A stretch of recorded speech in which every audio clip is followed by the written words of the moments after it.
welcome to For Action Takers Only, the podcast. If you like what you're seeing, I ask you to like and subscribe. We can use the support. Today, I got Kyle Troyer coming on.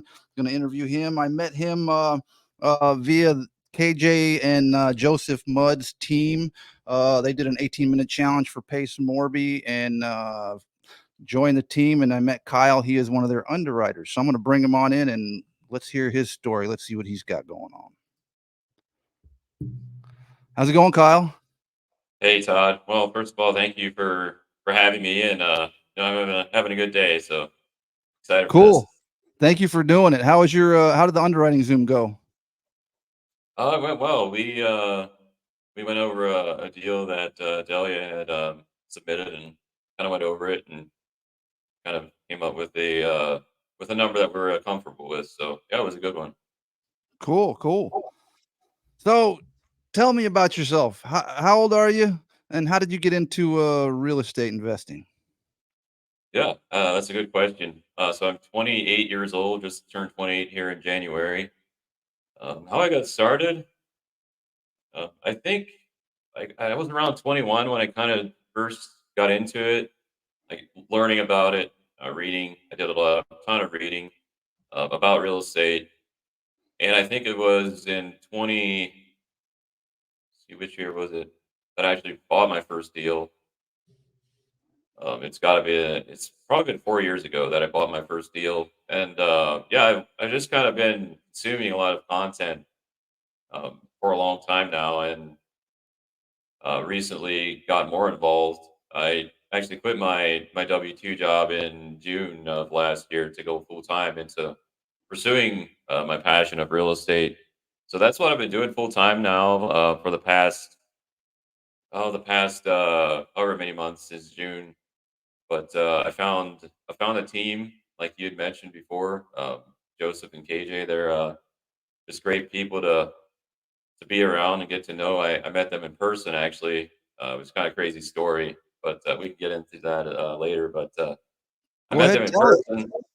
Okay, well we'll go through that now. Right, go They through it. had they had a meetup in Dallas, Texas, at the Star. It's a well, first of all, it was a pretty cool venue at the Cowboys practice field, and I flew to Dallas, so I have a kind of a mentor down there in Texas, and flew down to meet him for lunch, and then I attended their meetup that later that day, and um, yeah, we talked about this quite a bit since then. But they had this incredible meetup, and got to meet them and a lot of other people as well. But actually, they afterwards they invited me to their house, and we played games. I hung out there the next day, and it was just a great experience.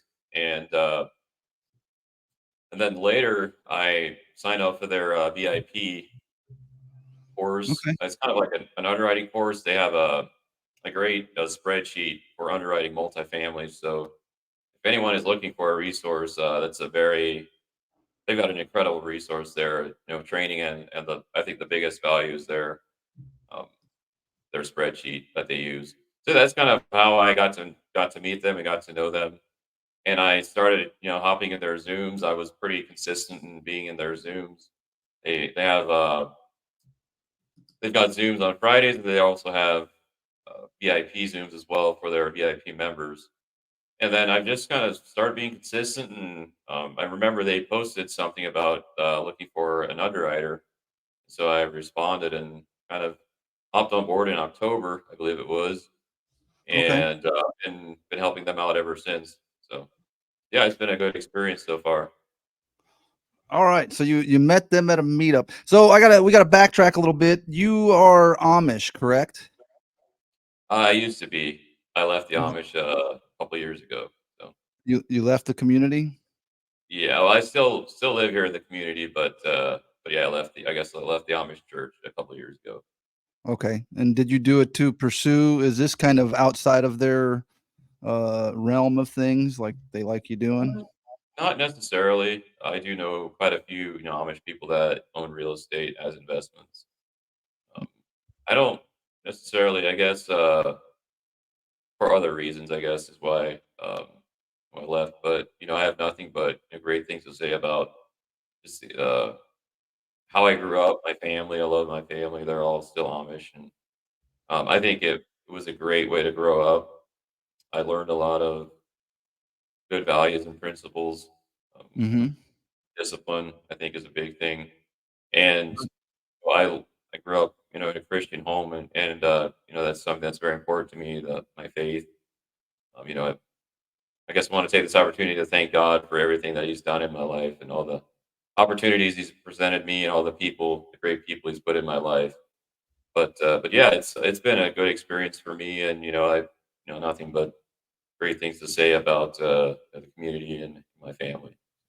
That's awesome. So how did you come into this though? Being Amish, is it, you don't have the technology there. How did you are you a part of? Let me ask you this: are you a part of Sub Two?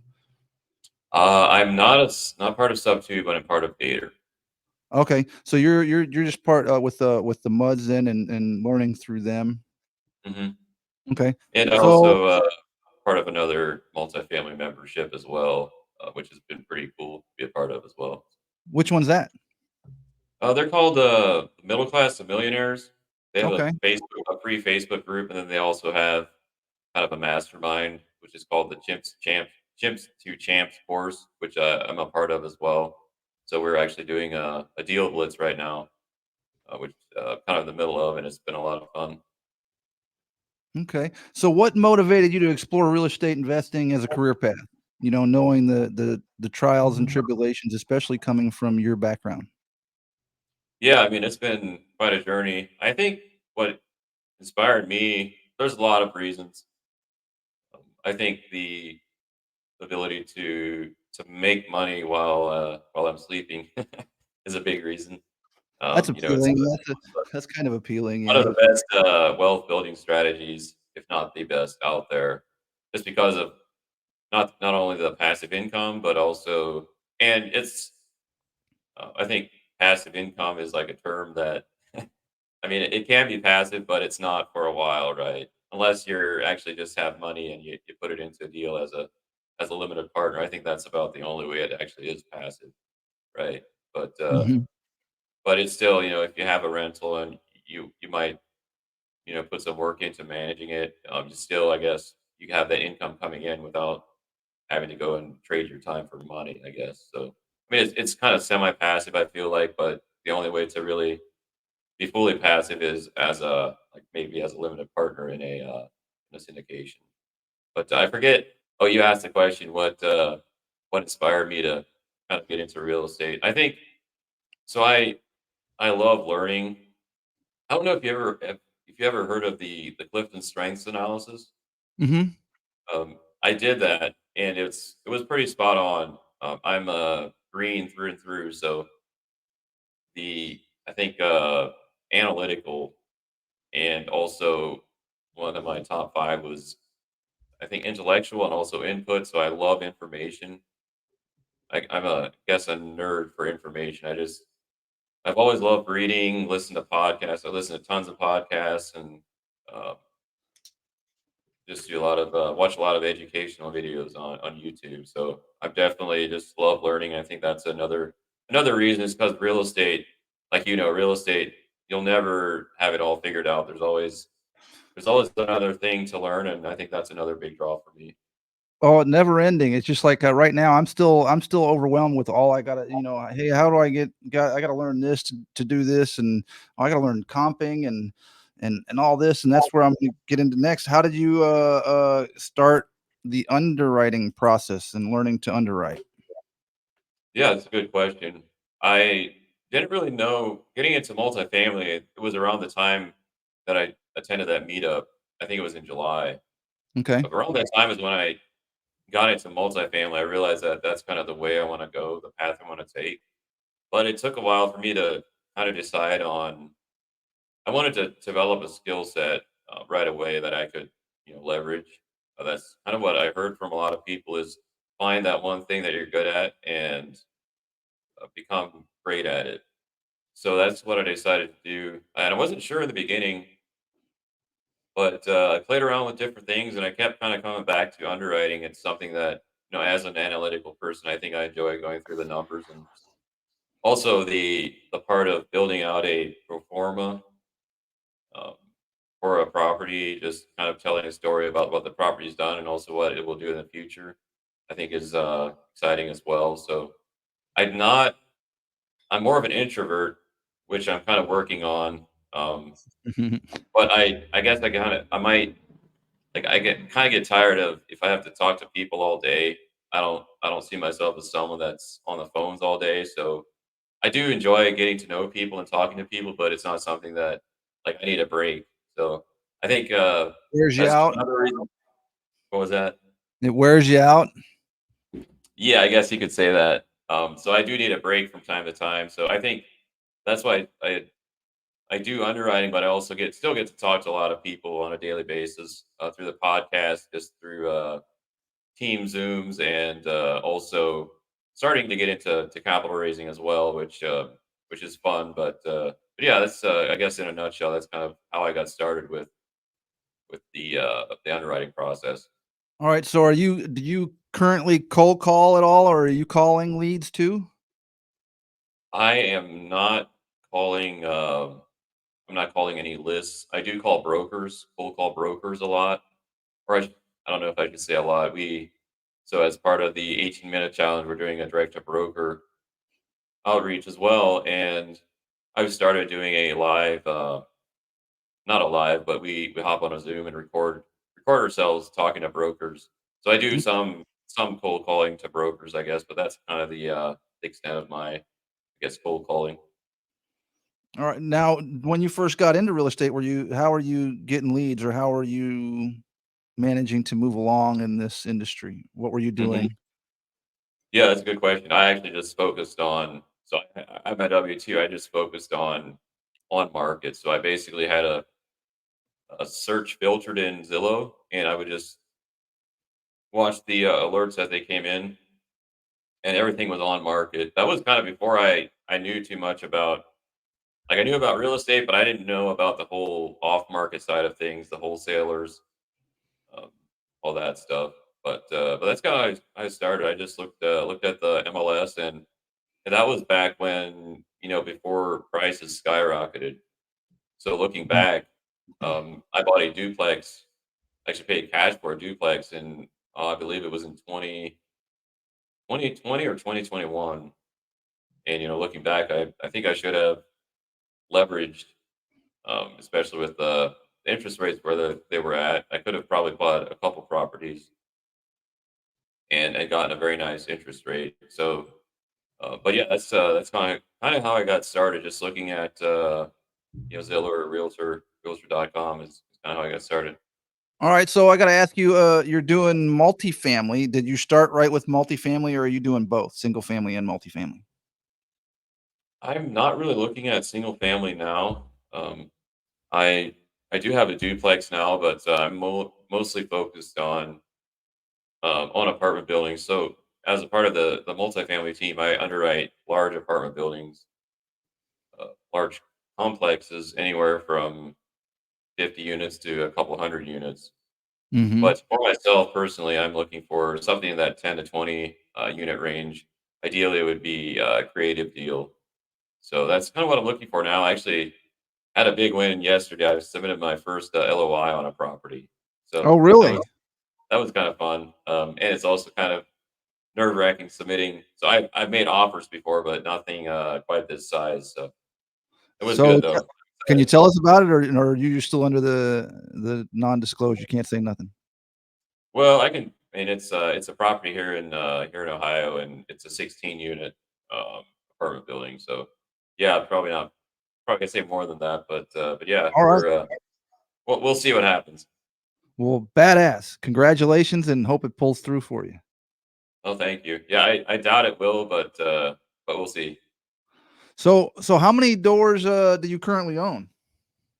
Well, I actually just have 3 right now. Okay. I well, I feel like kind of like an imposter being on the Exit Takers Only podcast with only 3 doors, but actually I No, should say it's 2 because I live in the one now, so it's technically not an asset. It's more of more of a liability, right? Than a Right. live in. Well, I'm considering turning it into a rental here in the next couple months. So yeah, hopefully soon it'll be three doors. Well, you don't have to worry about feeling like an imposter on here because you're one taking this isn't the outcome only podcast, it's a great outcome only podcast. We're the action takers, and action doesn't always mean you're going to have uh results right away. Sometimes it takes time. And me, I'm having to learn that because I've had a real hard time, lately. It's like I've been in this now well, come May it'll be a year and I still haven't done a deal yet. And I am part of the problem. I've learned. So this is a big learning thing, and boy, it's been a lot, especially when you come with no experience whatsoever. So I got to ask you, what was your job before real estate? What did you do before real estate? Then you had a W-2, you said.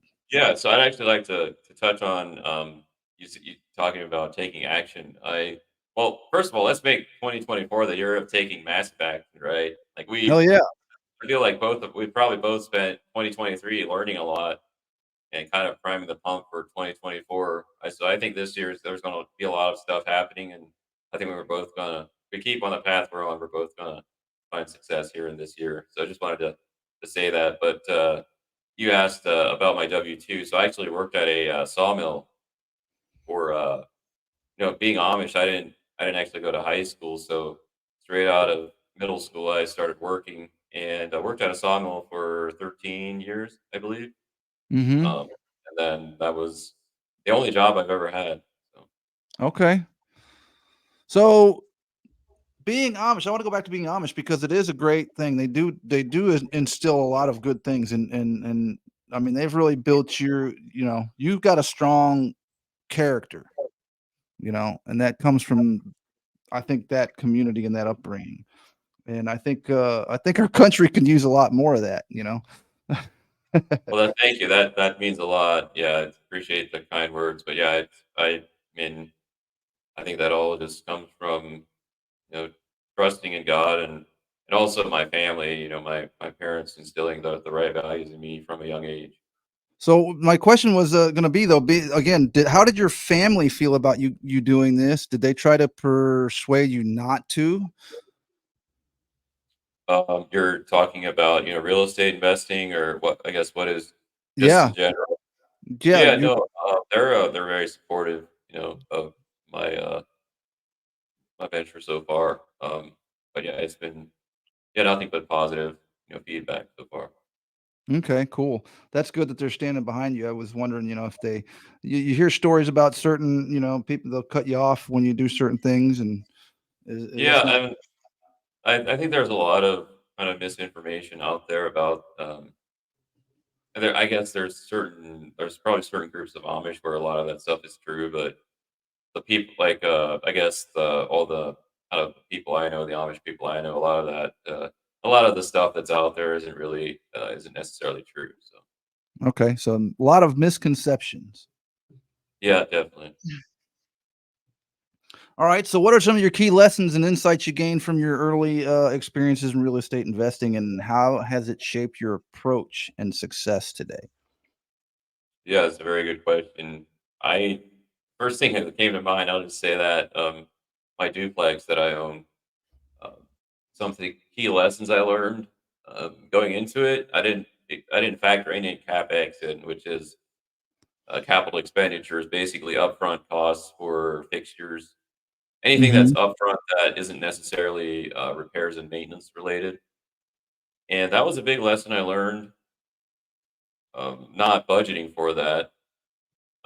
I mean, the numbers look great without that, but going into it, and I'm still glad I bought it. I've learned a lot of lessons, and it's cash flowing very nicely now. But it just took a few years to get it to that point. So the first lesson I'd say is to factor in capex because I had to replace the roof within a few years, which cost me some money. And there was a couple other things.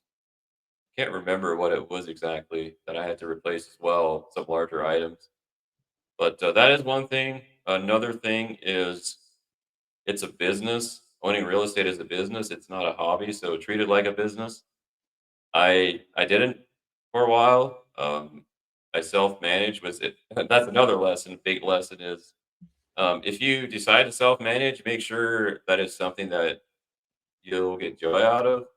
Because if not, it can take the joy out of real estate investing. So that is Yeah. another lesson I learned. But I self manage, and the reason I say it to treat it like a business is um, I let one of the residents stay for I think it was close to a year without paying rent. Um, Wow. and so that is a big lesson I learned as well. I lost it was probably like 5K in rent just because, I kind of, we felt bad for him, and I thought they might actually, you know, Turn around and catch start up paying on me. you. Yeah, but it didn't happen. So They anyways, never I have do. a property management company, and they kinda took care of things from there. But, yeah, I'd say that's, like, 3 lessons. I'd say make sure you factor in CapEx when you buy a property, then hire if unless you're, like, really strong, like, management skills and you think you'll enjoy it, just hire a property manager. The 10% is well worth it. Right. And, the 3rd thing I'd say is, yeah, treat it like a business, not a hobby. Treat it like a business, not a hobby. All right. So what's one of your most memorable experiences in your journey so far? Most memorable experiences? Boy, let me think about that for a little bit. All right. How do you like Let's working for KJ and Joseph, or working with them? yeah, yeah, it's been great, working with them. Um, yeah, they're just incredible people. Um, I I'd say I've become good friends with them, and yeah, I'd like to spend more time with them if I could. Obviously, we're kind of across the country from each other, but they're just yeah, just like I said, incredible people and go givers at heart. So yeah, it's been good. Yeah. All right. What else about being on a team? What have you learned about being on a team? Let's see. I think well, first of all, I learned that I need to be part of a team in order to take down multifamily real estate deals. It's not a solo effort. Definitely a team effort. No, So that is one thing I've learned. Um, I I couldn't. think Yeah, this is crazy. Could you imagine someone trying to do this by themselves? yeah, it's got to be pretty lonely. Right? That'd be pretty stressful too. hmm But I think communication is a big thing as well. Leadership is important. Being a part of it, like having someone that leads out a team, is important as well. But yeah, I think just leadership and communication are two very important things. Okay. So how do you structure your day? Since you left your W-2, now you're doing this full time. How do you structure your day around this? Yeah, Do you I'm do gonna you have to block get a your little bit. time and all that? Are you I'm not good at time blocking. It's something I gotta get better at, and I gotta get more disciplined with my time since I working from home, being home by myself. I think discipline is something that I haven't been too disciplined. So having a schedule. So I one thing I know that helps is so at the beginning of the day or the night before, I have kind of a list of things that I need to get done. So I just make a list. Like I got a planner which has been pretty helpful. I make a list of so I have like a personal side. So I have like different things, my workout, I have different things I work write down and cross out. So it's just give me satisfaction to write something down and then be able to cross it out at the end of the day and be like, hey, I got these tasks done, right? So Mhm. I do have that, but I time blocking, I don't necessarily time block. I know it works for people, and I just haven't been able to stick to it yet. But what I found that really helps me stay productive is to have those line items to just cross out at the end of the day. I think that's been very helpful for me. Right, just a list. It's a visual. I think just a hmm visual helps, period. So, Yeah, definitely. yeah. So, working from home, keeping yourself disciplined? Mindset. Let's go into mindset. This is being in business for yourself, and real estate, are pretty brutal on people. Mhm, especially starting out. It's people come into this thinking, "Oh, I'm going to get rich quick. This is going to be a get rich quick." It's all geared that way on the internet. So once you mhm. got in and got started and started seeing how okay, this is going to take some work. How did you maintain your mindset, keeping a positive mindset, keeping yourself disciplined? Yeah, that is a great question. It's something I've struggled with, for sure. Like you said, it takes a while to get that, I think to get the ball rolling, that snowball rolling. And I kind of expected, it to be sooner than this. And yeah, it's been a struggle to basically, and I first of all I want to say I chose to do this, right? So Right. I'm not complaining at all, but um yeah, there's been a struggle just knowing you have to do the like day after day, do the things and knowing that it's delayed gratification really, like knowing that'll pay off in 10, 15, 20 years, all this will pay off. But there is definitely a struggle to that, kind of working without getting paid.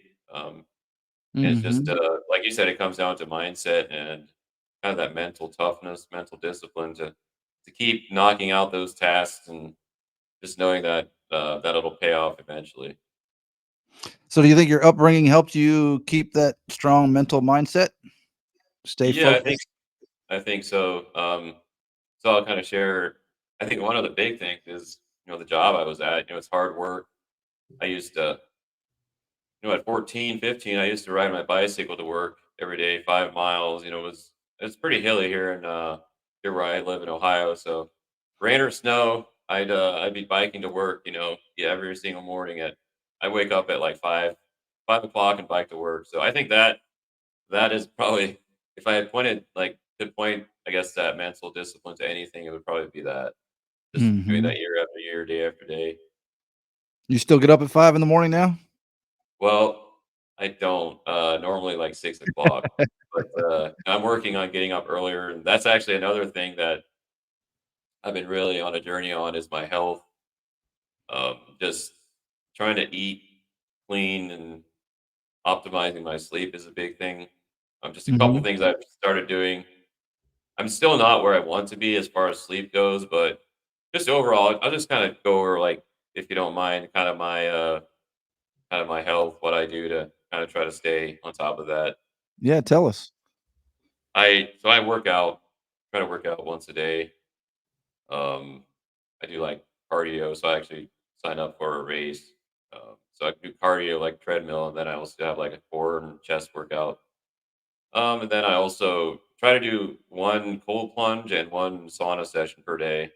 And then for sleep, I I started doing mouth taping. Have you ever tried that? No, haven't would you tape your mouth shut? Yeah, it's kind of So you weird, but just I take breathe my mouth through. shut.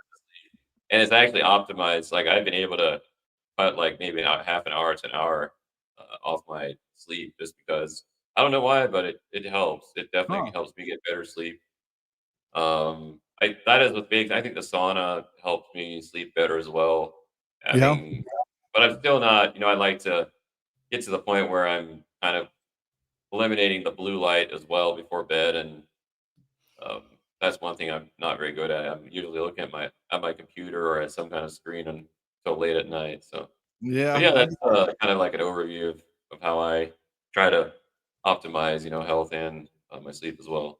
So how much, do you get yourself a straight 8 hours? Are you able to get a straight 8 hours of sleep or what? It depends. I think last night was like 7. So normally like I think stay around 7 hours is kind of the normal Yeah, amount of time. that's not bad. When you start getting older, I don't know what goes on, but it's like, I don't know, since I've gotten older, I don't sleep all the way through the night anymore. I wake up at usually I wake up around 1:30 or 3:30. It's weird. Really? Up in the yeah, just automatically wake up. I'll go walk around, get something to drink, and then go back to bed. But I just Hmm. wake up out of nowhere. It's just like, I don't have to go to the bathroom. It used to be when I was, there's one point it's like I used to have to get up and go to the bathroom. Now it's not. I don't have to do that anymore. I just wake up. It's like, huh, it's strange. So Hmm. It is kind of funny.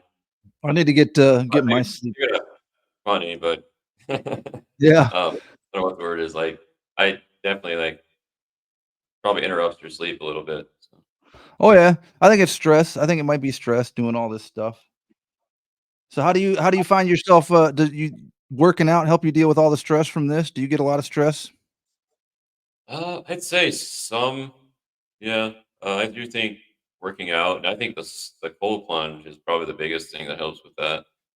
Yeah. That's kind of like my midday routine. Just because looking at underwriting, and I'm doing a lot of looking at numbers and stuff. My brain kind of starts getting a little foggy, kind of in the afternoon. So that's kind of when I like to do my cold plunge. I don't know. It feels like it just restarts my day. So Oh yeah. I think that's the one So how biggest long thing.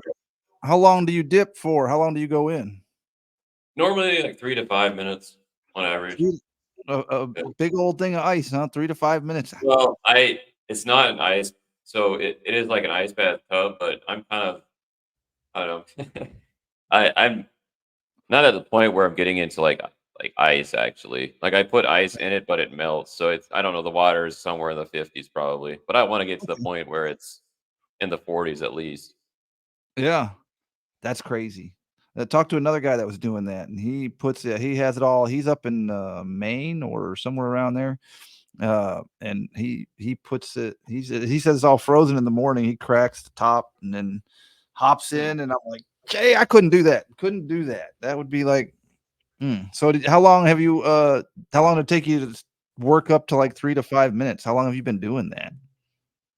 Yeah, well, they kind of started. If you don't mind, I kind of might be a little bit long-winded with this, but You're um, alright. I I found like I guess memorable experience I've had in the past year is it's a like a Christian men's kind of like a boot camp. I'll call it an experience.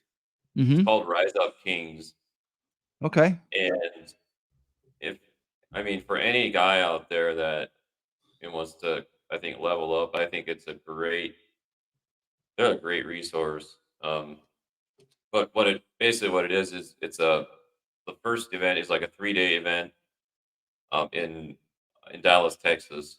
So I flew out there in September for this event, and it has changed. It's pretty much changed my life since then. That's kind of where the ice bath started. But I think it's a lot of physical. Like they pushed us pretty hard physically, but also spiritually and mentally. And it was a great experience. 3 days of just uh, nonstop physical and also kind of the mental. Like they really helped me and a lot of other. They've helped a lot of men just kind of things they dealt with in the past, past like trauma, like get through Mhm. that. And I saw like different men that came and left like a whole different person after just 3 days. So that's kind of where I got started. Now I'm part of a mastermind, um, and so we have a group that does like a daily cold plunge challenge. We started in first day of December, and we've been doing it every day since then. So yeah, it's just a group of guys that hold each other accountable and sharpen each other, go through the fire with each other. Yeah, like I said, hold each other accountable, and like the whole thing, the whole Rise of Kings experience is kind of, I think their kind of main Bible verse is in Proverbs. I'm not sure which proverb it is, but it's the one that says, um, "As iron sharpens iron, so one man sharpens another." And so Right. that's kind of where my whole ice bath experience started. I'd say. Okay. No, that's a good story. Yeah, we're not meant to be here, doing everything, trying to do everything alone, but, we tend to get Right. that way. I wonder what drives us to, being introverts. I question that. Because I used to think when I was younger, I was a pretty outgoing kid. Then I became to where I didn't, as I got older, I had more, I guess, turned inward, I guess, from disappointments from people. Who knows? Hmm. Yeah, So, I think one of the biggest takeaways from that event is the guys, like the coaches there, were great. I mean, great coaches. And the biggest thing I noticed with them is like they all had nothing to hide. Like they put it all out there. They were vulnerable, and they were like the most confident people that some of the most confident people that I've ever met. And so that's kind of been a big thing for me is just I used to be. I had some kind of a tough time in my life where I just kind of was like, well, I was very introverted and just kind of kept to myself, didn't really interact with people, and that has like changed like 180 in the past, I'd say, year. Now if I if I could go without seeing people, you know, for a little while, like I kind of get crazy. So it's just a different, I guess, dynamic. But I think, like you said, we're not meant to live this life alone, right? Like we're supposed to enjoy it with other people for sure. Yeah. My thing with when I was younger, I played music. I was in bands, so it was like, and it's like, look, I'm not trying to be. I wanted to be a rock star, but not by myself. You know. Yeah, So yeah, this is kind of the same thing, but I'm finding myself like getting into this. I'm having to do these things alone because the people. Well, I've had to eliminate a lot of people out of my life over the years. So just hmm, negative people, you have to get them out. There's no way around it because they drag you down. So, and it took me a long time to learn that one hard fact is I got to let go of people that drag you down. So, right, absolutely. how do you navigate the intersection of traditional Amish values and the modern business world of real estate investing? Yeah, I've never really thought of that. Does it I cross think your mind a lot, or do you think about that uh, a lot? I guess I don't really. I think I think just people in general, like any kind of business you do, I think the values are gonna or what are gonna take you to success, right? I Hmm. don't think it changes at all. I think integrity is a big thing.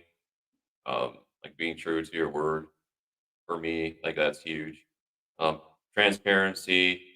I think like love is the probably the most important thing. Like it says in like the greatest commandment, Jesus said that there be no other commandments. The great like I can't I'm kind of stumbling, but I think it is. It goes like this, um, to love your God with all your heart and all your soul and all your might, and Hmm. also to love your neighbor as yourself. So if we practice that, I think that comes first, right? To love our neighbor as ourselves. If we can do that, and that's something I don't do all the time, and I have to check myself. But I think if we can do that, I think it doesn't really matter if you're Amish or not. I think that's a pretty universal. I'd say it's just to love each other as we love ourselves. And I believe that's, yeah, something we all struggle with. And yeah, it's definitely something we all need to work on. It would change, I think it would change the world if we Yeah, actually for sure. worked on that one principle alone. Hmm. Because our governments and everything else are working to keep us divided and separated. So my opinion, that was my opinion. My so, but I, Yeah, I love I love that. So and I love the fact that you talk about your Christianity and your faith. Now, let me ask you this. I don't know much. Like, is the Amish are they considered Christians? yes, all the Amish I know would be considered Christian, like Anabaptist Christians. Okay. So you haven't really ditched your Christianity or anything, leaving the Amish community. Some people might say, "Oh, well, you left the Amish church and you left the community. How come? And did you ditch all that?" So Yeah, so that's I'm actually, I guess, a privy member in a like as part of a Mennonite church. So it's kind of similar to Amish, but it's also, I guess, different. But yeah, it's similar. okay. But you're still involved in your faith. Yes, absolutely. I think that's something that has just grown stronger even in the past few years for sure. Do you think your real estate investing has helped it to grow stronger? I don't necessarily know if it has helped. Um, I don't think so. I think just starting to trust in God versus trusting in myself. Like I used to kind of feel like I had to figure everything out by myself, and now that I've kind of, I've still struggle with it. Trying to do things on my own, but I've could become better at just if it, if something's hard or if I'm struggling with something, just giving it to God, and most of the time he gives me a he provides. right? They also say to ask for help. So Right. Yeah, that's something that that's something that I've been trying to be better at is just asking for help because being a very independent person, it's been hard for me, but it's opened so many doors for me when I just ask people, and most people are more than willing to. you're right. And see, I get to a point where it's like I don't want to bug people. I'm afraid I'm Mhm. bugging somebody. I'm going to be annoying Right. them. I don't. I know they're busy. They have their own business and they got their own things going on. I don't want to. I'm afraid to ask, and that's what it Mhm. boils down to. I get a fear. I'm afraid to because I'm afraid they're going to say, "Hey, man, go just go figure it out. It's not that hard." And they're probably right, and I probably should do that. Well, I mean, we have to work on ourselves, but I think also finding those people that there's people that just love, and I enjoy teaching. Like I've learned a lot, and now there's people that are coming up that I'm a big believer that we're all a few chapters behind someone, and we're all a few chapters ahead of someone as well. So we can, like I love helping people, and if I can help them, maybe if they're 2 3 chapters behind me, if I can shorten that learning curve for them, I think just that's what's great about real estate and just life in general, that we can help each other out. And I know that there's people, a lot of, especially in the real estate community, there's a lot of people that are more than willing to give back and to share what they know because someone did that for them, right? Mhm. Well, that's what I found in the sub too. Yeah, it's like, man, the community has I don't know, I'm glad I came across this community because if I would have not lasted very long at all trying to do this on my own. I know that. Yeah, And I think yeah. I've seen other people online, Jerry Norton and other ones, and watching the videos all over. A lot of them I thought were BS anyway. So it was like, even when I came across Pace at first, I thought it was too good to be true. It just sounds too good, sounds too easy, and then that's where it's like, okay, well, it's not easy. It is work. It's going to be Hmm. work. So Yeah, man, Pace has built something incredible, and he's just kind of like the epitome of a go giver. And have you yeah. have you met him at all yet? Yeah, I met him once. I didn't really get to talk to him much. I got a picture and said howdy but yeah, he Hmm. seems I mean, yeah, I've got to meet him, but I've talked to him more on Zooms than I have in Oh, person. okay. I've Yeah, actually okay. got to talk to him a little bit via Zoom, so that's been nice. Yeah, Nice. definitely after getting in when I first saw him, I thought, bullshit, bullshit, too good to be true. He's too smooth, it's too nice and sounds too good. Because they tell you have that you get that in your mind that it's if it's too good to be true, it probably is. People tell you that all the time, the skeptical people. Mhm. So then you start looking at everybody like that. And as you get older, it Yeah. sucks. Growing old like that sucks. So sooner or later you got to learn to start uh trusting and believing in somebody that they're not filling you full of bad information. And Yeah, I think, yeah, I go was just ahead. gonna say, I think the proof is kind of in the pudding. Like he's not only built like a portfolio for himself, but he's helped so many other people, and I think that's probably why I started the podcast. He started the project forward. Hmm. I think it's kind of on hold now, but I think that kind of propelled me to start putting myself out there. So I'm grateful for that. And So yeah, he's just you were in go the ahead. Project Forward. Yes. All right. So that's why I That's started like, this. That's how this got started. oh, really? So Yeah. we're in the same boat. Actually, my first podcast interview was my battle buddy at Project Forward. All right. So tell us about your podcast. Tell us about your YouTube. You got your YouTube channel like he told you to under your name, Kyle Troyer. I can't speak now all of a sudden. Kyle Well, Troyer. my last name is hard to pronounce. I struggle sometimes. I don't know. Is that T and R together? It's hard. Yeah. So you have your YouTube set up Yes, under that name? that is my YouTube name. Yep. That's your brand, right? Unless you're building your presence, as he would say, so not to scare you away from a brand. Yeah. Yep. So my podcast, I do have a podcast. It's called the Real Impact Podcast. It's on Spotify and YouTube as well. But yeah, I think I've done 20 episodes now. Try to get one Okay, cool. out, one per week.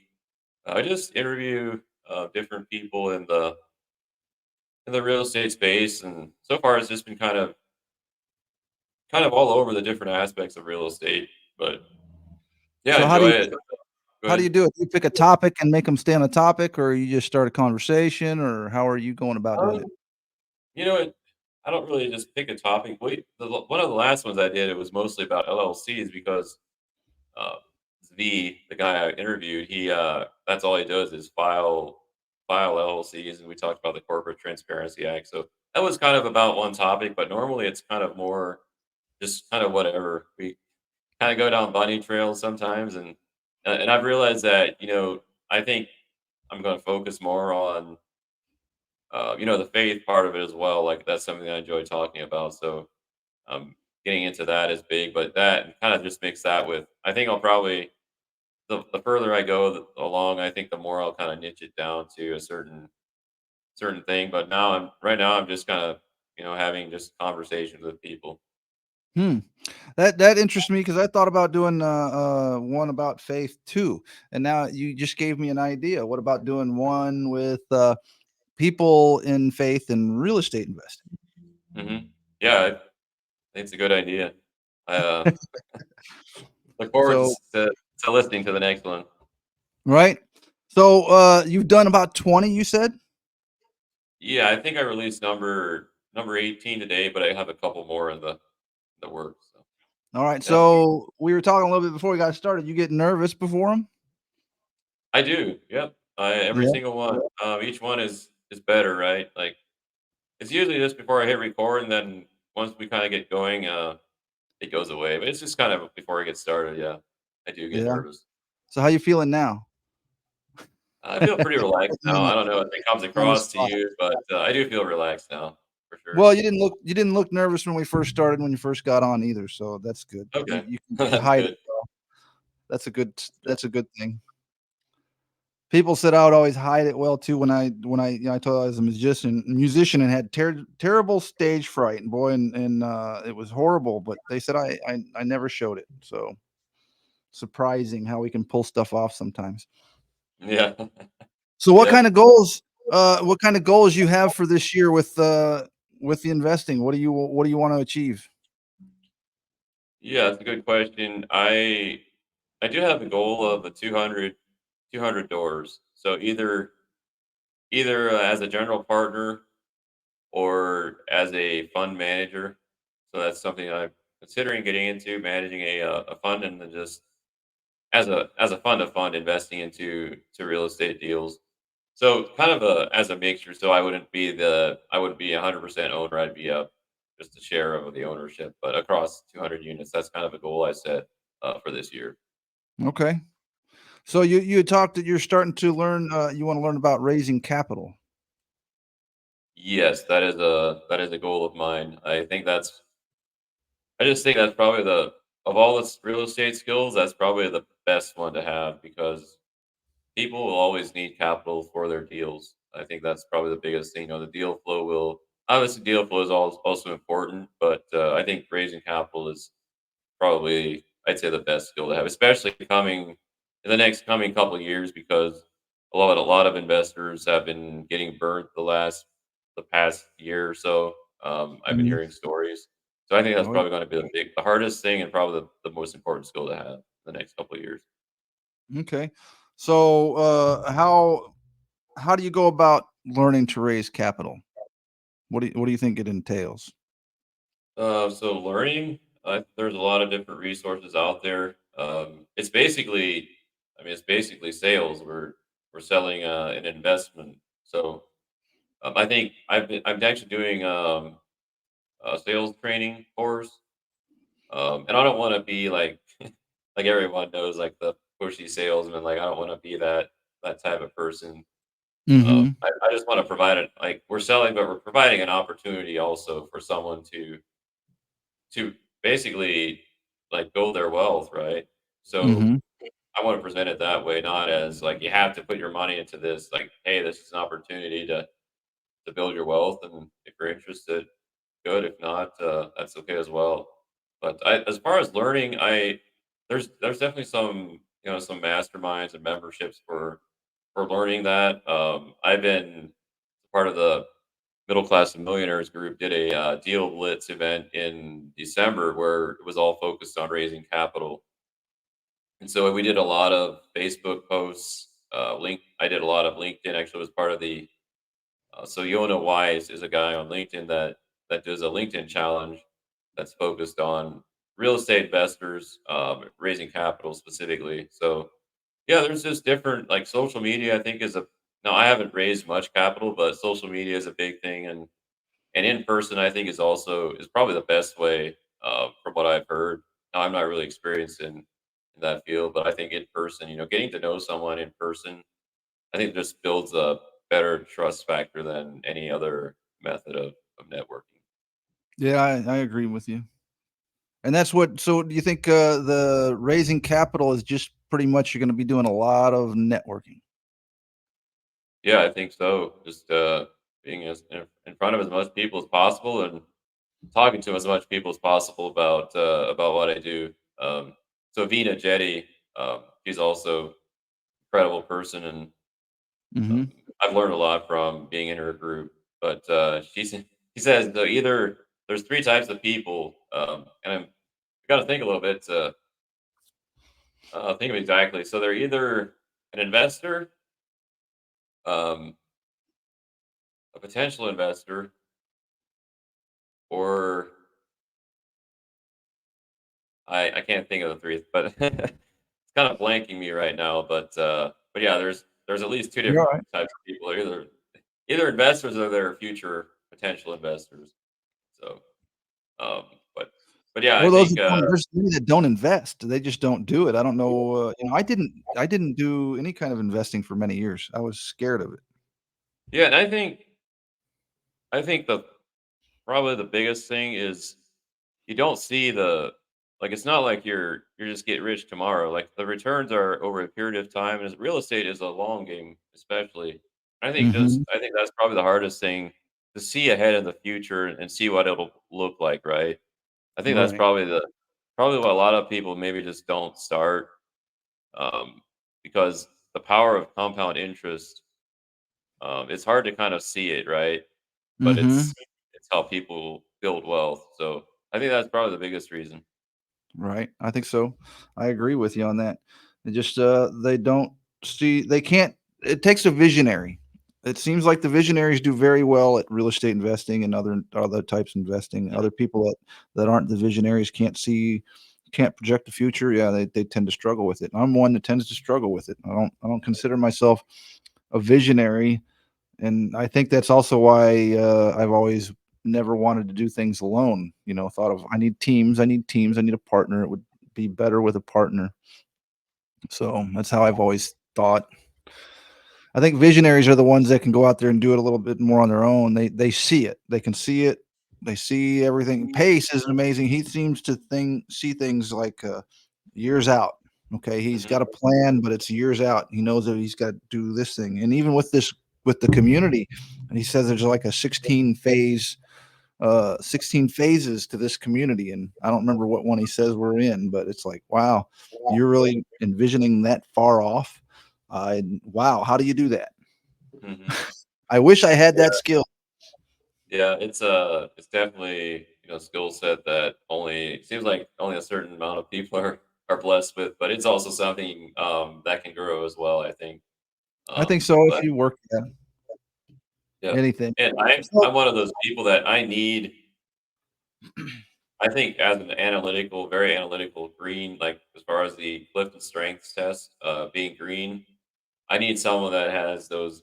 I don't know if you're familiar with the colors at all, but I think I need someone in my life that has those purple and orange themes that I don't necessarily have, which is kind of what the executing theme and the influencing theme. So yeah, um, I think I it haven't just done that test finding yet, people that complement your strengths is very important, and or that's hard. complement your weaknesses, I guess. Yeah, and that's hard. I mean, it's just not always easy to do, especially in today's society. Hooking up with new people and networking has gotten. I don't know. It's changed over the years. I think it's changed. So people aren't as open to talking as much as they used to be, and sad. Yeah, yeah, I think you're right about that. Yeah.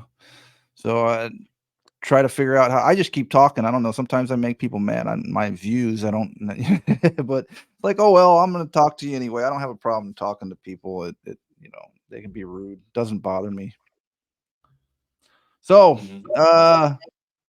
we talked about your goals.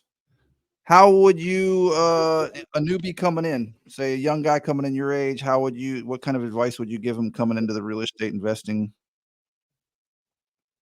I would say, oh, there's so much, right? If I had to pick one thing, I would say find.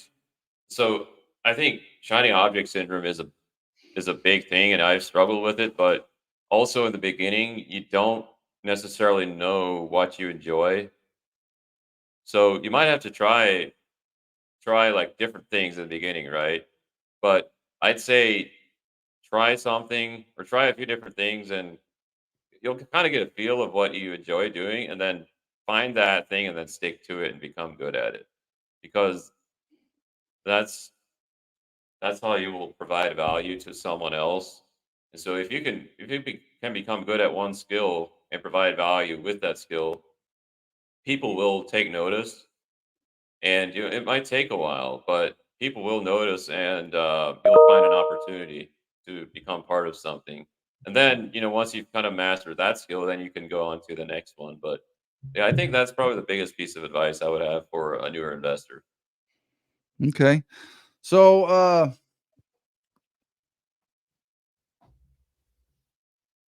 I just had something and I brain farted.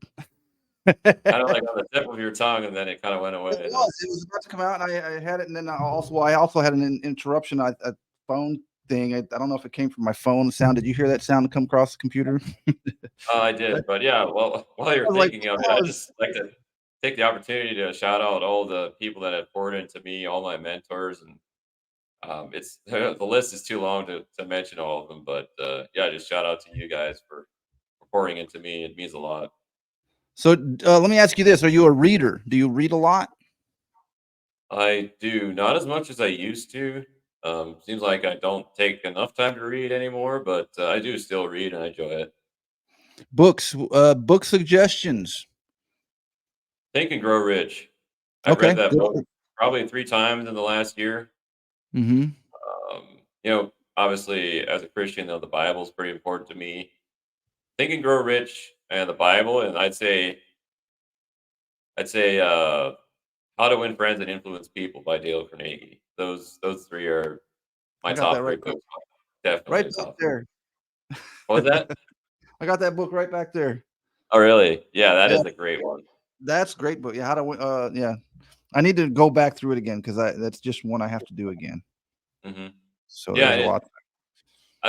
I used to just rip through books like crazy, but now I've started to actually spend time and study books instead of I think I get more out of them, but instead of just, tearing through a book and putting it aside, I kinda started to more, like, spend time in the chapters and, go over something again and maybe jot down notes. So that's, just a quick tip. All right.